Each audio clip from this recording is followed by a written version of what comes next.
Ketua Bidang Keamanan di KMPI Kecamatan Tenjolaya. Dan tadi sudah jelaskan memang ada beberapa terobosan-terobosan dari para pemuda, terutama dari kemandiriannya begitu. Nah, pemuda yang mandiri itu sebelum kita jadi saya mau Pak Camat dulu. Pak Camat, yang diharapkan dari kecamatan sendiri terhadap para pemuda dengan program mandiri sejauh ini apa yang diharapkan Pak Camat? Ya, harapan kami sih memang sangat baik gitu ya, kalau memang pemuda itu sudah bisa menciptakan kemandirian. Ya, intinya ya kita juga memahami ya dengan faktor sumber daya manusia yang terbatas mungkin di bidang pendidikan ya. Intinya kan kalau kita kerja juga mungkin sebatas pegawai kasar gitu ya. Tapi kalau kita bisa menciptakan lapangan kerja, bisa menciptakan kemandirian, insya Allah di samping kita memenuhi kebutuhan hidup sendiri, bisa membantu orang lain untuk dipekerjakan gitu ya. Saya berharap ya pemuda-pemuda di sini harus betul-betul bisa menggali aspirasi, bisa menggali inovasi gitu ya. Karena ya sekarang ini barangkali kita juga memahami ya gagasan-gagasan atau inovasi-inovasi dari pemuda ini ya dipadukan lah. Kita juga harus bisa ya melihat potensi yang ada di wilayah kita, yang misalkan apa sih yang kita bisa lakukan gitu ya. Kita lakukan, jangan kita kalah sebelum berperang gitu ya. Intinya kita melihat informasi, melihat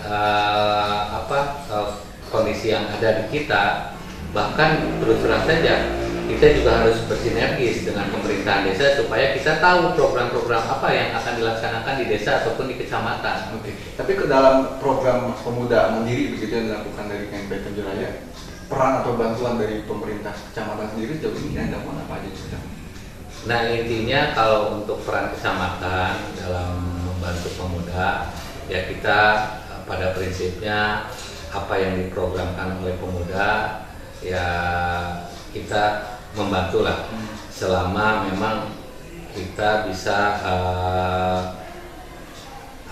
menyesuaikan, karena kita juga kembali lagi di kegiatan kecamatan juga ada untuk kegiatan-kegiatan pemuda kaitannya mungkin dengan hari-hari besar ya, kemudian hari-hari keagamaan kita melibatkan pemuda.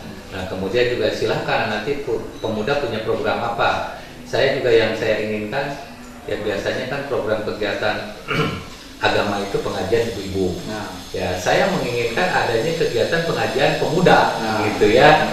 Ya silakan. Ya, yang penting bisa menghadirkan 1.000 orang atau 500 orang. Jangan takut kalau masalah ya konsumsi atau apa, siap kita membantu. Kalau untuk hal positif, kalau ibu-ibu itu sudah tidak ada yang pengajian tuh gitu ya. Tapi kalau pemuda kan ya siapa tahu bisa menghadirkan ibu bupati. Karena intinya ya kita juga ingin berupaya ya, kita juga menyarankan ke pemuda itu sendiri juga cobalah monitor gitu ya. Ya daripada ayeuna maghrib tuh pemuda itu harus sudah di rumah lah intinya ya. Jangan sampai ayeuna baru udah sekolah masih kena narongkrong gitu di jalan ya. Intinya juga kita punya kewajiban gitu ya. Ya kita harus bekerja sama ya, mungkin kita juga bicarakanlah dengan orang tuanya ya. Karena kalau waktu maghrib masih ada di luar, kecuali kalau ada hal yang penting ya, hanya untuk sekedar nongkrong ya. Sekarang ini juga tadi yang disampaikan Kapolsek, ada trek-trekan, ada apa gitu ya. Ya tidak baik lah, intinya coba dibiasakan ya, setiap waktu mau maghrib itu ya, kalau yang diinginkan oleh semacam di Kota Madya tuh ya, pas maghrib itu udah ada, bukan kultum sih, apa sih, ya kita ngaji lah gitu. Maghrib mengaji kali ya. Maghrib mengaji. Itu program bupati juga memang iya. ya. Ya memang program pemerintah Kabupaten Bogor harus maghrib mengaji. Iya. Oke, ini nyambungin ke Ketua KMPI ini. Jadi Pak Camat bilang tolong dong ada pembinaan agama lah begitu, sehingga memang ya akhlaknya begitu para pemuda bisa tidak lepas gitu, tidak keluar dari norma-norma yang ada. So ini bagaimana ya? Memang ditantang langsung sama Pak Camat nih. Memang kita sudah berkomunikasi dengan Pak Camat terkait dengan pengajian akbar pemuda Tenjolaya. Tetapi kami sementara membina di wilayah dulu. Jadi mengkompakkan dulu untuk di wilayah di kampung atau desa masing-masing dulu. Ketika memang sudah siap, baru kita kirim untuk ke kecamatan. Tapi di setiap desa sudah ada? Sudah ada irma di tiap masjid, bahkan di tiap masjid ada yang namanya irma-irmada ataupun BKRI ada. Dan berjalan? Berjalan. Jadi sudah siap nih Pak Camat ya? Ya. Oke, kita ke Pak Cecep dulu nih, Kang Cecep dulu nih selaku wakil ketua bidang keamanan, tapi kita bukan keamanan ya, lebih ke tapi juga memang dia punya satu inovasi yaitu pembuatan besek ya, pembuatan besek ini dari unsur pemudanya begitu. Bisa diceritakan Kang Cecep apa yang inovasi yang dilakukan di? Untuk selama ini memang kita memang udah berjalan hampir 10 tahunan di bidang pembikinan kerajinan besek itu. Ya pada dasarnya mungkin tadinya jangkauannya hanya untuk satu desa kita juga. Untuk sekarang bukan kemungkinan lagi ya, untuk satu kecamatan Tenjolaya di setiap desa itu kadang ada. Malah kita sekarang kalau nggak salah pengrajin yang kita bina hampir 300 lebih untuk sekarang ya. Ya kemungkinan kedepannya kan lebih kemungkinan bertambah lagi ininya gitu. Cuman untuk sekarang yang kita agak susah yaitu untuk bahan baku untuk besek. Malah kemarin aja kita ngambil dari Sukabumi, dari Cikidang untuk bambunya. Sementara yang untuk pengiriman memang untuk pengiriman kita ada beberapa pembeli ya, terutama mungkin kita yang paling besar itu untuk ke pasar Parung, terus sama Depok untuk yang besar. Tapi ada juga yang rumah gitu, karena dia datang sendiri membeli. Untuk sementara mungkin untuk pemaparan itu dan untuk kedepannya ya kami minta dari kemungkinan besar mungkin dari pihak terkait, terutama dari Bapak Camat sendiri, kalau toh memang ini silakan sampai ke Silaun adanya. Tuh Bapak Camat diundang lagi nih sama langsung ya. Jadi istilahnya kita bukan cerita bohong gitu ya, cerita apa adanya. Memang keluhannya untuk sementara, apalagi bulan ini untuk pengiriman kan. Untuk sekarang ada yang dari Jawa kiriman itu, maka setiap setahun 2 bulan itu ada kendor, ada inilah untuk kita pengiriman, malah di rumah sendiri aja di gudangnya sekarang kita jalan aja susah gitu.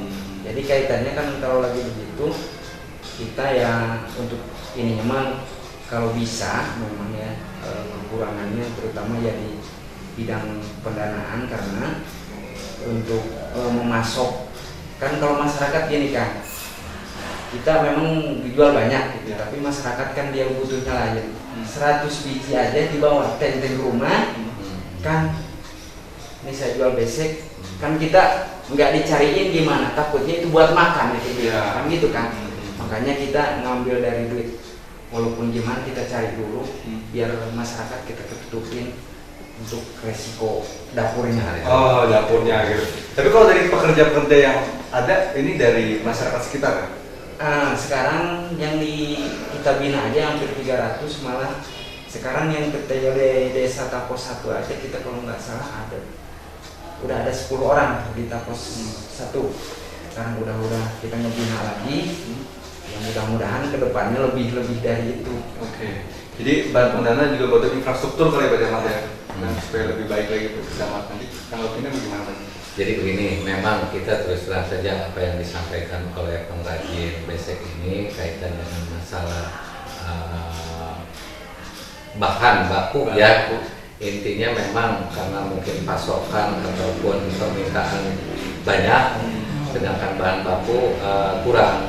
Ya kita juga berharap lah nantinya mungkin jangan sampai bahan baku itu mengambil dari Sukabumi. Oke. Ya. Pada prinsipnya kan kita juga lahan kita atau wilayah kita itu sangat bagus gitu ya.